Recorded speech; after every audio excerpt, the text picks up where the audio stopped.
Hello guys, welcome back to my channel. मैं हूं मीनू और आज की इस वीडियो में हम कैपिटल के कई सारे कंसेप्ट्स को समझेंगे, जैसे कैपिटल क्या होती है, कैपिटल से रिलेटेड अकाउंटिंग के क्या रूल्स होते हैं, हम इसको बैलेंस शीट में कैसे ट्रीट करते हैं और ये थ्रू समझेंगे कि कैपिटल होती क्या है। उसके बाद हम कैपिटल की थ्योरी पढ़ेंगे।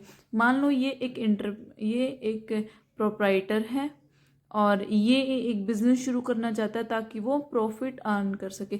तो इस बिजनेस को चलाने के लिए, इसके रूटीन के एक्सपेंसेस को करने के लिए, इसमें जो भी उसने फंक्शन करना है उसके लिए, या फिर उसको बाद में उस बिजनेस को एक्सपेंड करना है, उसको एक नेक्स्ट लेवल पे लेके जाना है, तो उन सब के लिए एक बिजनेसमैन को, एक प्रोप्राइटर को, एक एंटरप्रेन्योर को बिजनेस को रन करने के लिए फंड्स की ज़रूरत होती है, पैसों की ज़रूरत होती है। तो वो जो कुछ भी ये बिजनेसमैन जो कुछ भी इसमें इन्वेस्ट करेगा, वो कैश हो सकता है, वो कोई एसेट्स हो सकती है, या फिर वो कोई आप बोल सकते हो कि गुड्स हो सकता है। जो भी कुछ ये बिजनेसमैन इस बिजनेस को रन करने के लिए, या फिर इसको स्टार्टिंग में स्टार्ट करने के लिए, या फिर बाद में उसको एक्सपेंड करने के लिए जो भी कुछ इस बिजनेस में लगाएगा, वो क्या होगी? कैपिटल होगी। ठीक है, तो यहाँ पे क्वेश्चन आता है, क्या स्टार्टिंग में मान लो ये मिस्टर एक्स है, ठीक है, इसने एक बिजनेस शुरू किया है यहाँ पे। ठीक है, मान लो इन्होंने शूज मेकिंग का बिजनेस शुरू किया है, उन्होंने एक फैक्ट्री लगाई शू मेकिंग के लिए। तो उन्होंने शू मेकिंग के लिए जो फैक्ट्री लगाई, उसमें उनको रॉ मटेरियल लेने के लिए भी कैश की ज़रूरत पड़ी, या फिर कैपिटल बोल सकते हो आप, कैपिटल की ज़रूरत पड़ी। उनको कोई एसेट भी चाहिएगी।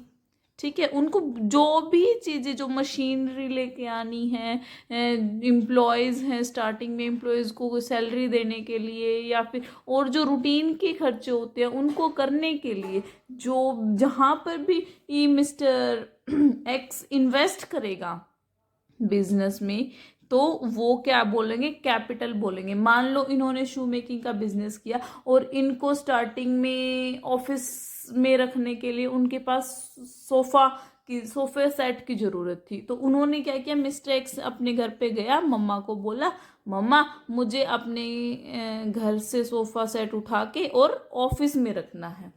ठीक है, क्योंकि अभी स्टार्टिंग में उसके पास इतने पैसे नहीं थे कि वो स्टार्टिंग में ही सब कुछ परचेज कर पाए। तो उसने क्या किया, घर से सोफ़ा सेट उठा के और बिजनेस के और अपना उसका जो फैक्ट्री थी उसके ऑफिस में रख दिया। तो क्या हुआ, क्या वो सोफ़ा सेट जो उसने उठाया और घर ऑफिस में रखा, तो क्या वो कैपिटल में इंक्लूड होगा? जी हाँ, वो भी कैपिटल है। तो अब हम कैपिटल की थ्योरी पढ़ते हैं। Capital refers to an amount invested by the proprietor. जो एक प्रोप्राइटर इन्वेस्ट करता है किसी बिजनेस में, उसको क्या बोलते हैं? कैपिटल बोलते हैं। Money a company need to function and to expand. Exactly, जो एक बिजनेस यूनिट को उसके फंक्शन, उसको एक्सपेंड करने के लिए, उसके रूटीन फंक्शंस को परफॉर्म करने के लिए जो ज़रूरत होती है फंड्स की, उसको क्या बोलते हैं? कैपिटल बोलते हैं। It may be in different forms, जैसे मैंने आपको यहाँ पे एक्सप्लेन किया था, वो किस किस फॉर्म में हो सकती है?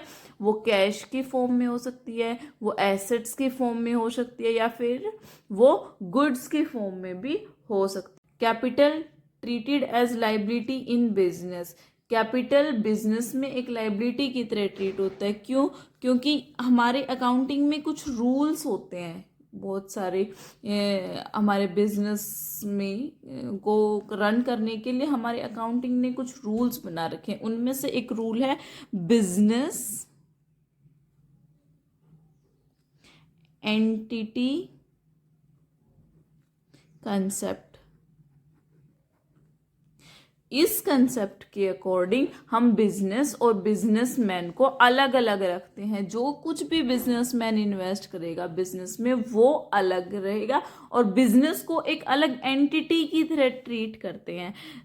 जो कुछ भी बिजनेसमैन लगाता है, इसी रूल्स के अकॉर्डिंग वो एक लाइबिलिटी होती है। और capital is a part of internal liability in business. Capital क्या होती है? एक इंटरनल लायबिलिटी होती है बिजनेस की। लेकिन क्यों होती है?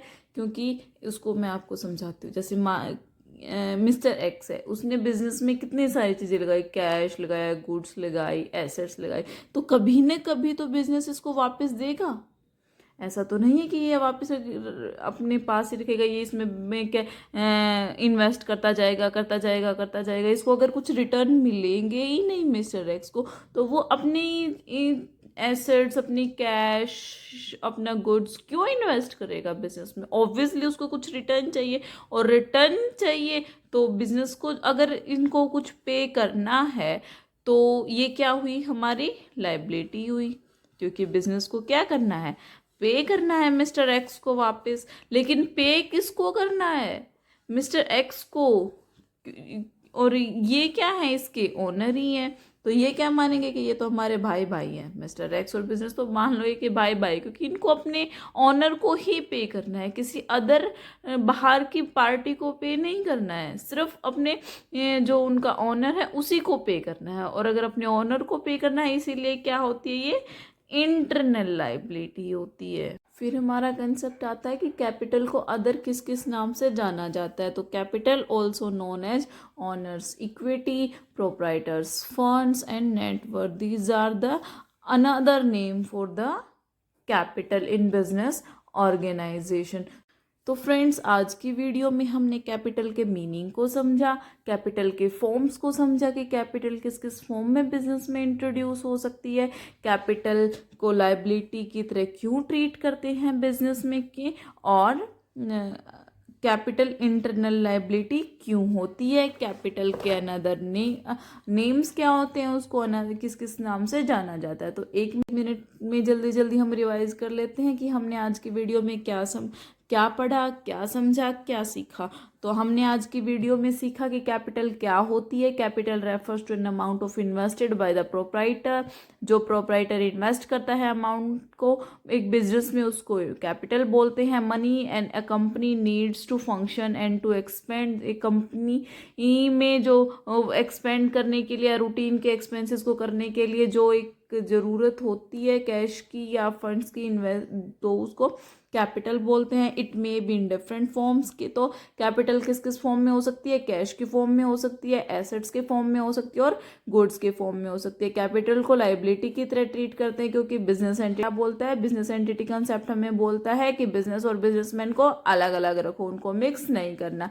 कैपिटल को कौन सी लायबिलिटी का पार्ट होती है? कैपिटल एक इंटरनल लायबिलिटी का पार्ट होती है।